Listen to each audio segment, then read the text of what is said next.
തന്നെ മുഖ്യമന്ത്രി പ്രഖ്യാപനം ഇന്നുണ്ടാകുമെന്ന് സൂചന. വൈകിട്ട് 4 മണിക്ക് മല്ലികാർജ്ജുൻ ഖാർഗെയും രാഹുൽ ഗാന്ധിയും അന്തിമ ചർച്ച നടത്തും. ഇതിനുശേഷം പ്രഖ്യാപനം ഉണ്ടായേക്കും. മുഖ്യമന്ത്രിയെ ഇന്ന് പ്രഖ്യാപിക്കുമെന്നാണ് പ്രതീക്ഷിക്കുന്നത് എന്ന് KPCC അധ്യക്ഷൻ സണ്ണി ജോസഫ് പ്രതികരിച്ചു. മുഖ്യമന്ത്രി പ്രഖ്യാപനം വൈകുന്നത് ശരിയല്ലെന്ന് മുതിർന്ന കോൺഗ്രസ് നേതാവ് VM സുധീരനും പറഞ്ഞു. ചർച്ചകളൊക്കെ പൂർത്തീകരിച്ചു എന്ന് മനസ്സിലാക്കുന്നു. ഇന്ന് പ്രഖ്യാപനം ഉണ്ടാകുമെന്ന് അതിനായിട്ട് കാത്തിരിക്കുന്നു. അതേപോലെ നമുക്ക് കൃത്യം പറയാൻ പറ്റില്ലല്ലോ, അത് വെയിറ്റ് ചെയ്യാം. അല്ലെങ്കിൽ സോണിയാജി ഹോസ്പിറ്റലായിരുന്നു എന്ന് അറിയാമല്ലോ. അപ്പം എൻ്റെ ചെറിയ താമസം വരാം. ഏതായാലും നല്ല തീരുമാനത്തിനായിട്ട് എല്ലാവരും കാത്തിരിക്കുന്നു. ഇതുവരെ പ്രഖ്യാപനം സംബന്ധിച്ച ഒരു ഇൻഫർമേഷനും എനിക്കില്ല. പ്രഖ്യാപനം എത്രയും നേരത്തെ വരുന്നതാണ് അത്രയും നല്ലത്. കാരണം ആളുകളൊക്കെ വളരെ ആകാംക്ഷാഭരിതരാണ്. ജനങ്ങളാണല്ലോ യജമാനന്മാർ. ജനാധിപത്യത്തിലെ യജമാനന്മാർ ജനങ്ങളാണ്. അപ്പോൾ ജനങ്ങളുടെ വികാരത്തിന് അർഹമായ പരിഗണന നൽകുക എന്നുള്ളത് ജനാധിപത്യപരമായൊരു ഔചിത്യമാണ്. ഫലം വന്ന 10ാം നാളാവുകയാണ്.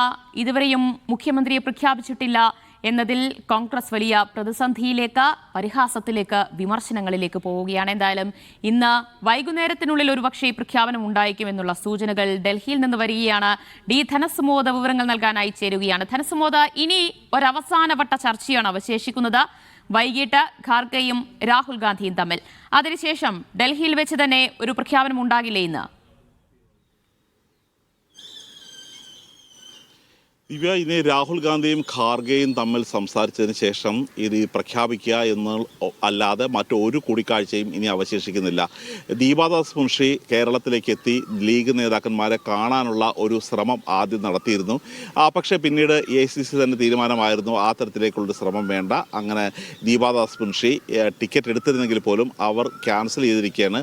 ആ യാത്ര ക്യാൻസൽ ചെയ്തിരിക്കുകയാണ്. ഇനി അനൗൺസ്മെൻ്റ് ഉണ്ടായതിനു ശേഷം, ഈ മുഖ്യമന്ത്രി പ്രഖ്യാപനത്തിന് ശേഷം കേരളത്തിലേക്ക് പോയാൽ മതി എന്നാണ് ഇപ്പോൾ ദീപാദാസ് മുൻഷി തീരുമാനിച്ചിരിക്കുന്നത്. പക്ഷെ അപ്പോൾ പോലും എപ്പോഴാണ് ഈ യോഗമെന്നോ എപ്പോഴാണ് പ്രഖ്യാപനമെന്നോ ഒരു വ്യക്തത ഇതുവരെ വന്നിട്ടില്ല.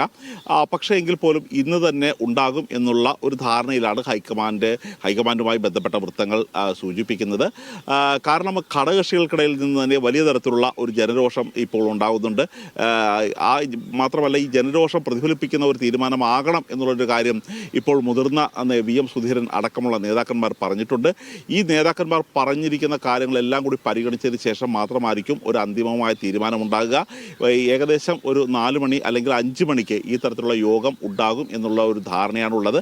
പക്ഷേ യോഗം ഈ 4 മണിക്കോ 5 മണിക്കോ ഉണ്ടാകും എന്നുള്ള ഒരു ഔദ്യോഗികമായ അറിയിപ്പ് നമ്മൾക്ക് ഇതുവരെ ലഭിച്ചിട്ടില്ല. ശരി സുമോദ്, RC, VC, KC ഈ 3 പേരിൽ ഒരാളെ തീരുമാനിക്കുന്നതിൽ ഇപ്പോഴും ഹൈക്കമാൻഡിന്റെ ആശയക്കുഴപ്പമുണ്ട് എന്ന് തന്നെയാണ് റിപ്പോർട്ടുകൾ. അതായത് രാഹുൽ ഗാന്ധി ആദ്യം ഉറച്ചു നിന്നിരുന്നത് സംഖ്യ നോക്കി MLA-മാരുടെ പേര്, കൂടുതൽ MLA-മാർ പറയുന്ന ആളെ തന്നെ നിശ്ചയിക്കണം എന്നുള്ള ഒരു തീരുമാനത്തിൽ തന്നെയായിരുന്നു അദ്ദേഹം ഉണ്ടായിരുന്നത്. അദ്ദേഹത്തിൻ്റെ ആ തരത്തിലുള്ള തീരുമാനത്തിൻ്റെ ഒരു പ്രധാനപ്പെട്ട കാരണം ഇത് അങ്ങനെയല്ല, മറ്റു മാനദണ്ഡങ്ങൾ ഏതെങ്കിലും എടുക്കുകയാണെങ്കിൽ മറ്റു സംസ്ഥാനങ്ങളിലും സമാനമായ പ്രതിസന്ധി ഉണ്ടാകും.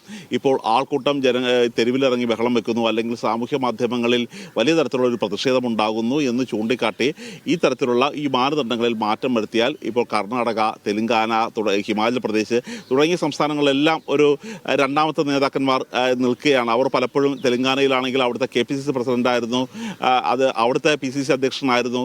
പിന്നീട് മറ്റൊരു പാർട്ടിയിൽ നിന്ന് വന്ന് ജോയിൻ ചെയ്ത രേവന്ത് റെഡ്ഡിക്ക് വേണ്ടി മാറിക്കൊടുത്തത് DK ശിവകുമാർ കർണാടകയിൽ അദ്ദേഹം KPCC അധ്യക്ഷനായിരുന്നു. അദ്ദേഹമാണ് തെരഞ്ഞെടുപ്പ് എല്ലാം അതിൻ്റെ ചുമതലയുണ്ടായിരുന്നത്. അതിൻ്റെ പണം കണ്ടെത്തിയതും തെരഞ്ഞെടുപ്പ് നടത്തിയതും വിജയത്തിലേക്ക് നയിച്ചതുമില്ല. പക്ഷേ സിദ്ധരാമയ്യയാണ് MLA-മാർ കൂടുതലുണ്ടായിരുന്നു. സിദ്ധരാമയ്യയുടെ ഒപ്പമാണ്. കേവലം 27 MLA-മാർ മാത്രമായിരുന്നു DK ശിവകുമാറിൻ്റെ ഒപ്പം ഉണ്ടായിരുന്നത്. അതുപോലുള്ള പ്രതിസന്ധികൾ ഇനി ഉണ്ടായാൽ അതെങ്ങനെ പരിഹരിക്കും എന്നുള്ളതാണ് പ്രശ്നം. പക്ഷേ പ്രിയങ്ക ഗാന്ധി പറയുന്നത് കേരളത്തിന് ഒരു സ്പെഷ്യൽ കേസായിട്ട് തന്നെ പരിഗണിക്കണം, കേവലം നമ്പറുകൾ മാത്രം എടുത്തു നോക്കിയാൽ പോരാ. അതുകൊണ്ടാണ് ഈ നേതാക്കന്മാരെ വിളിച്ചത്. നേതാക്കന്മാരിൽ ഭൂരിപക്ഷവും ഒരു KCക്ക് അനുകൂലമായ നിലപാട് തന്നെയായിരുന്നു എടുത്തത്. പ്രത്യേകിച്ച് വർക്കിംഗ് പ്രസിഡന്റുമാർ പൂർണ്ണമായും, മുൻ KPCC അധ്യക്ഷന്മാർ വലിയൊരു വിഭാഗവും KCയുടെ ഒപ്പം തന്നെയായിരുന്നു നിന്നത്. മാത്രമല്ല MLA അല്ലാത്ത ഒരാൾ വന്ന് മുഖ്യമന്ത്രിയായ ചരിത്രം ഇതിനു മുമ്പ് ഇടതുപക്ഷത്തും വലതുപക്ഷത്തും ഉണ്ടായിട്ടുണ്ട് എന്നുള്ളൊരു കാര്യം കൂടി അവർ പറയുന്നുണ്ട്. ഇവിടെ ഉണ്ടായ ജനവികാരം എന്ന് പറയുന്നത് ഈ പ്രഖ്യാപനത്തിന്റെ അവസാന നിമിഷത്തിൽ പോലും ആ സസ്പെൻസ് നിലനിൽക്കുന്നുണ്ട് എന്നതാണ്. തങ്ങൾക്ക് അനുകൂലമായ ഒരു തീരുമാനമായിരിക്കും ഹൈക്കമാൻഡിൽ നിന്ന് വരിക എന്ന 3 പക്ഷവും പ്രതീക്ഷിക്കുകയാണ് ഇപ്പോഴും. അതാണ് ഏറ്റവും രസകരമായ കാര്യം. ഈ 3 പേർക്കും ഒരു ക്ലൂ പോലും നൽകിയിട്ടില്ല. സാധാരണ സംഘടനാ ജനറൽ സെക്രട്ടറി ആയതുകൊണ്ട് സംഘടനയിലെ രണ്ടാമനാണ്. പക്ഷേ KC വേണുഗോപാലിനെ ഇത്തരത്തിലുള്ള എല്ലാ തീരുമാനങ്ങളിൽ നിന്നും മാറ്റി നിർത്തി തന്നെയാണ് ഹൈക്കമാൻഡ് തീരുമാനമെടുക്കുന്നത്. ഇപ്പോൾ നമ്മൾ കഴിഞ്ഞ ദിവസം തന്നെ സൂം ചെയ്ത് കഴിഞ്ഞപ്പോൾ മല്ലികാർജ്ജുന ഖാർഗെയുടെ വസതിയിൽ നടക്കുന്ന ഒരു യോഗത്തിൽ നമ്മൾ കണ്ടതാണ്. രാഹുൽ ഗാന്ധിയും മല്ലികാർജ്ജുന ഖാർഗെയും കൂടി സംസാരിക്കുമ്പോൾ വാതിലിനപ്പുറമാണ് അദ്ദേഹം നിൽക്കുന്നത്, KC വേണുഗോപാൽ നിൽക്കുന്നത്. അങ്ങനെ ആ തരത്തിൽ KC വേണുഗോപാലിനെ ഒരു തരത്തിലും പങ്കെടുപ്പിക്കാത്ത മീറ്റിംഗ് ആണ് നടത്തിക്കൊണ്ടിരിക്കുന്നത്. ആ തരത്തിൽ ഏതെങ്കിലും തരത്തിൽ KC വേണുഗോപാലിൻ്റെ ഒരു ഇൻവോൾവ്മെൻ്റ് ഉണ്ടെങ്കിൽ അത് സുതാര്യത നഷ്ടമാകും എന്നുള്ളത് കൊണ്ടാണ് ആ തരത്തിലൊരു പരിഗണന നൽകാതെ അദ്ദേഹത്തിനെ മാറ്റി നിർത്തിയിരിക്കുന്നത്.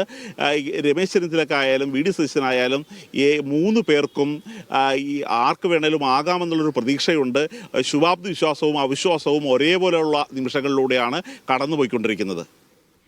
യെസ്, എന്തായാലും സുമോദ, നേതാക്കൾ എല്ലാവരും അവിടെയുണ്ട്. ഖാർഗെ ആയാലും രാഹുൽ ഗാന്ധി ആയാലും പ്രിയങ്ക ഗാന്ധി ആയാലും സോണിയാഗാന്ധി ആയാലും എല്ലാവരും ഡൽഹിയിൽ തന്നെയുണ്ട്. എല്ലാവരും ഒരുമിച്ചൊന്ന് ഇരിക്കേണ്ട ഒരു സമയം മാത്രമേ അവശേഷിക്കുന്നുള്ളൂ.